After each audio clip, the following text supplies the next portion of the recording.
some homemade butternut squash ravioli. We're gonna start by cutting our butternut squash on the end here. This method usually works best for me. Now just slam it down a few times. You just cut on through like this. Beautiful. So just scoop the seeds out of the squash. You just want to get it so none of this stringy stuff is left. Just like a pumpkin. I love making this recipe as autumn comes around. It's so cozy and delicious. I even served it as an appetizer on Thanksgiving last year. It's a big hit, so. Start by putting some parchment paper down on your tray. Then you just put the butternut squash, drizzle with olive oil, sprinkle salt, and a little pepper. And then turn your butternut squash over so the insides don't get too burnt. My oven's preheated to 400. I'm gonna throw this in for about an hour. Now let's get started on the fun part, which is making our pasta. You need 00 flour, also known as pizza flour sometimes. This just works best for making pasta, but if you don't have it, you can use regular flour. So I'm gonna do 6 cups of flour.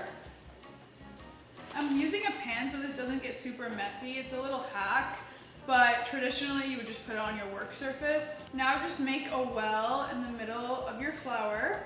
So satisfying. And then we need to crack 8 eggs into our well.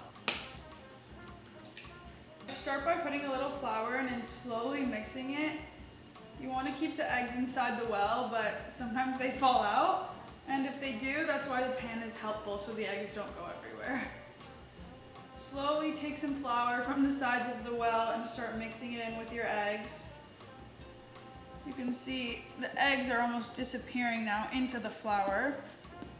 It starts to get very messy right about now, so I'm gonna put on my apron. This is actually from Italy, so it's very fitting. Probably won't need all of this flour. I'm gonna push some to the side and then add in as needed. There's not much more I can do with my fork here. I'm gonna start using my hands. Just turning the dough, squishing it down. It's very wet right now, so I'm adding more flour in. Once the dough is fully combined, it's going to feel slightly sticky, but it won't stick to your hands. As it starts to come together like this, you just start folding it into itself. This whole kneading process, start to finish, is about 15 to 20 minutes. It's starting to just form a ball as I keep kneading it. You want everything to be pretty much sealed. Wrap this ball very tightly and put it in the fridge for about 45 minutes. This is perfect to do while your butternut squash is cooking.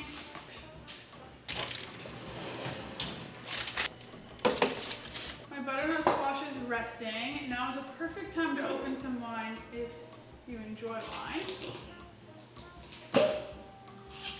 This is one of our favorite wines, Lewis. There's really nothing better than making some pasta and drinking some wine. This looks so beautiful and golden. I tried a bite to make sure it was good. I like to have my filling ready to go before I roll out my pasta because you don't want to keep your pasta dough once it's rolled out just sitting on the counter. Once it sits for a long time, the pasta hardens.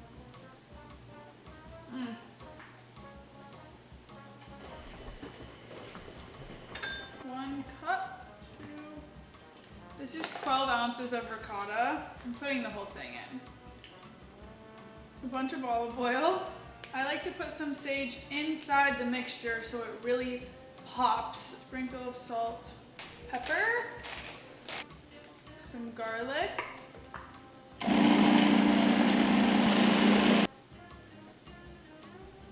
She needs a little salt. And I think it needs a little more garlic, so you can do it to your taste. I love garlic, I love salt. And also when you cook it inside the ravioli, the taste isn't as strong as when you taste it right here. I like to go a little bit overboard. If you have a KitchenAid, I would really recommend getting this attachment because it makes it so much faster.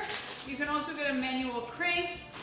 We gotta flour our surface. Cut your dough into 4 equal parts. Put the rest of your dough in a plastic bag.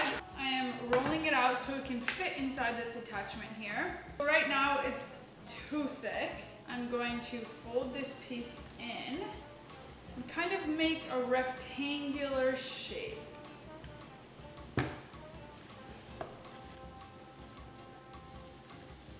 Slide in your pasta dough. Beautiful. So I put it through the #1 setting at least 3 times. You want to have enough flour on your pasta dough so it doesn't stick to the machine. Now I'm going to turn it again to the smaller setting. You can see it's getting thinner and longer. Now I'm going to #5. This is nice and thin. You can see my hand through it, but it's not breaking. There are many ways you can make ravioli. I'm gonna start by showing the fold over method. Fold it lightly to see where the crease will be. Start dolloping. Take some water on my fingertips and rub it along the edge. You take this and roll it over. I start from the center. Perfect. Just push it down with your finger, taking the air out, pushing around where your filling is. One by one. Cut off any trimming. Crease the edges. If you have a mold, I think it's so much easier, especially if you've never shaped or made pasta before. You take your pasta and I lay it over. Stretch it out slightly, cut your dough right at the edge, and then use this to make little holes where your filling will go. And then you lay your other piece of dough on top. Take your rolling pin.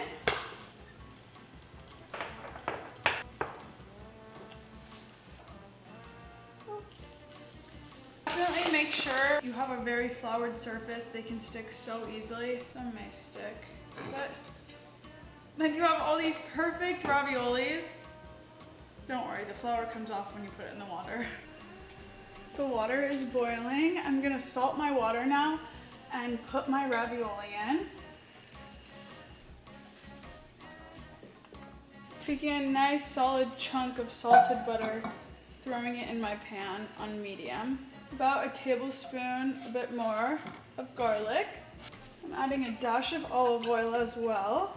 And I'm gonna throw in this handful of sage leaves so they get caramelized. Pasta will take about 3 minutes. I'm transferring it directly to the sauce so we get a little bit of pasta water in there.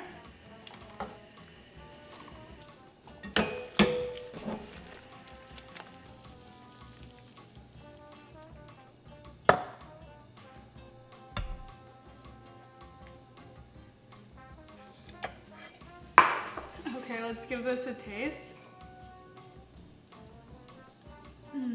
This is a labor of love, but so worth it.